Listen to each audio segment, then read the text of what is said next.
El Señor es mi luz y mi salvación. ¿A quién temeré? El Señor es la defensa de mi vida. ¿Quién me hará temblar? Cuando me asaltan mis enemigos, tropiezan y caen. Señor Dios, de quien todo bien procede, escucha nuestras súplicas y concédenos que, comprendiendo, por inspiración tuya, lo que es recto, eso mismo bajo tu guía, lo hagamos realidad. Por nuestro Señor Jesucristo, tu Hijo, que vive y reina contigo en la unidad del Espíritu Santo, y es Dios, por los siglos de los siglos. Amén. Lectura de la carta a los Hebreos. Hermanos, en la antigua alianza, los sacerdotes ofrecían en el templo diariamente y de pie los mismos sacrificios que no podían perdonar los pecados. Cristo, en cambio, ofreció un solo sacrificio por los pecados y se sentó para siempre a la derecha de Dios. No le queda sino aguardar a que sus enemigos sean puestos bajo sus pies. Así, con una sola ofrenda, hizo perfectos para siempre a los que ha santificado. Lo mismo atestigua el Espíritu Santo, que dice en un pasaje de la Escritura: la alianza que yo estableceré con ellos cuando lleguen esos días, palabra del Señor, es esta: voy a poner mi ley en lo más profundo de su mente, y voy a grabarla en sus corazones. Y prosigue después: yo les perdonaré sus culpas, y olvidaré para siempre sus pecados. Ahora bien, cuando los pecados han sido perdonados, ya no hace falta más ofrendas por ellos. Palabra de Dios. Te alabamos, Señor. Salmo responsorial, Salmo 109. Tú eres sacerdote para siempre. Tú eres sacerdote para siempre. Esto ha dicho el Señor a mi Señor: siéntate a mi derecha. Yo haré de tus contrarios el estrado donde pongas los pies. Tú eres sacerdote para siempre. Extenderá el Señor desde Sión tu cetro poderoso, y tú dominarás al enemigo.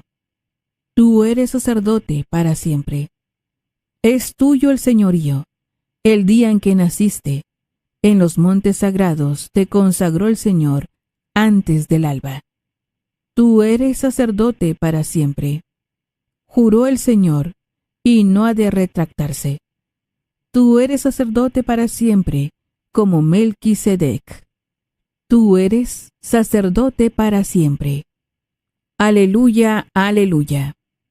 La semilla es la palabra de Dios, y el sembrador es Cristo. Todo aquel que lo encuentra vivirá para siempre. Aleluya.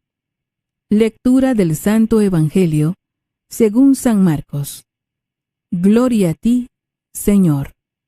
En aquel tiempo, Jesús se puso a enseñar otra vez junto al lago, y se reunió una muchedumbre tan grande que Jesús tuvo que subir en una barca.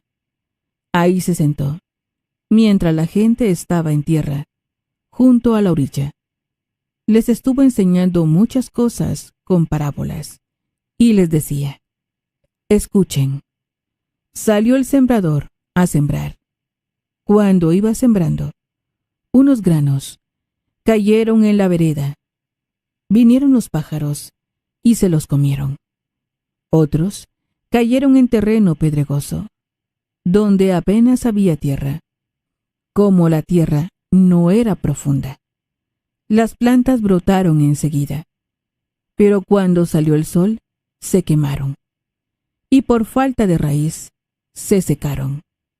Otros granos cayeron entre espinas. Las espinas crecieron, ahogaron las plantas y no las dejaron madurar. Finalmente, los otros granos cayeron en tierra buena. Las plantas fueron brotando y creciendo, y produjeron el 30, el 60 o el 100 por uno.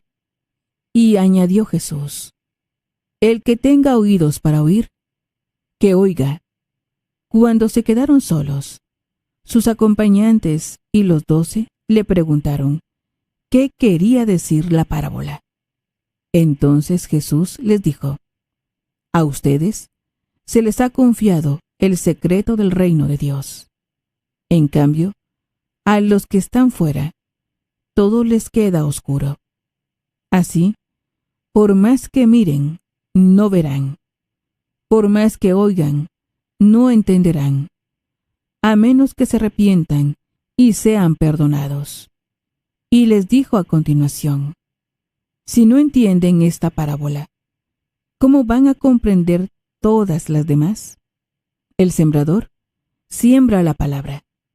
Los granos de la vereda son aquellos en quienes se siembra la palabra, pero cuando la acaban de escuchar, viene Satanás y se lleva la palabra sembrada en ellos. Los que reciben la semilla en terreno pedregoso son los que, al escuchar la palabra, de momento la reciben con alegría, pero no tienen raíces. Son inconstantes, y en cuanto surge un problema o una contrariedad por causa de la palabra, se dan por vencidos. Los que reciben la semilla entre espinas son los que escuchan la palabra, pero por las preocupaciones de esta vida, la seducción de las riquezas y el deseo de todo lo demás que los invade, ahogan la palabra y la hacen estéril. Por fin, los que reciben la semilla en tierra buena son aquellos que escuchan la palabra, la aceptan y dan una cosecha, unos de 30, otros de 60 y otros de 100 por uno. Palabra del Señor. Gloria a ti, Señor Jesús. La liturgia de este miércoles proclama el Evangelio Marcos 4, 1, 20, en el que se narra la parábola del sembrador. Llama la atención que después de que Jesús pronuncia la parábola dice: el que tenga oídos que oiga, que es como si estuviese diciéndonos: aplícate lo que te he dicho, aplícatelo. Y de hecho los discípulos después le dijeron a Jesús: explícanos la parábola que has dicho. Por eso tiene una importancia clave, esencial, que la acojamos. Pues bien, una parte de la semilla, dice, cayó al borde del camino. Claro, al borde del camino es una tierra endurecida, no está labrada, prácticamente es un arcén. ¿Y entonces a qué se refiere esa semilla que cae al borde del camino? La semilla que no es acogida, no hay tierra para cogerla, está endurecida. No escuchar, me resbala. Es el pecado de la indiferencia. Ser indiferentes a la palabra de Dios, ser indiferentes a las llamadas de Dios, endurecer nuestro corazón. Si escucháis hoy la voz del Señor, no endurezcáis vuestro corazón. La indiferencia puede ser el mayor de los pecados. En segundo lugar, otra parte de esa semilla que hay en terreno pedregoso. Si al principio es fácilmente acogido y enseguida prende, pero no puede echar raíces profundas porque hay piedras y fácilmente se abrasa. Es el pecado de la inconstancia, de la falta de sacrificio, que cuando hay que sacrificarse allí no hay perseverancia, no hay constancia. De muchos es el comenzar y de pocos es el ser perseverantes hasta el final. En tercer lugar, otra parte de la semilla cayó entre abrojos. Bueno, al principio parecía que no había problema porque había sitio para todos, había sitio para el trigo y sitio para los abrojos y las zarzas, pero finalmente esos abrojos van creciendo y terminan por ahogar al trigo. Y este es el pecado de las incoherencias, de pretender que en mi vida haya sitio para Dios, pero sitio también para lo que es contrario a Dios. Al principio parece que todo es compatible, pero al final va a ser que no. Al final, no, si no ponemos a Dios como nuestro único Señor, acabamos siendo idólatras. Por eso no, cada uno tiene que hacerse esta aplicación a su vida. ¿Cuál es mi mayor obstáculo? La indiferencia. Ante la indiferencia, el amor. La inconstancia. ante la inconstancia, el sacrificio, la cruz. La incoherencia, ante la incoherencia, el discernimiento. Que Dios nos permita ser tierra acogedora de esa semilla para dar mucho fruto, fruto abundante. La bendición de Dios Todopoderoso, Padre, Hijo y Espíritu Santo descienda sobre vosotros.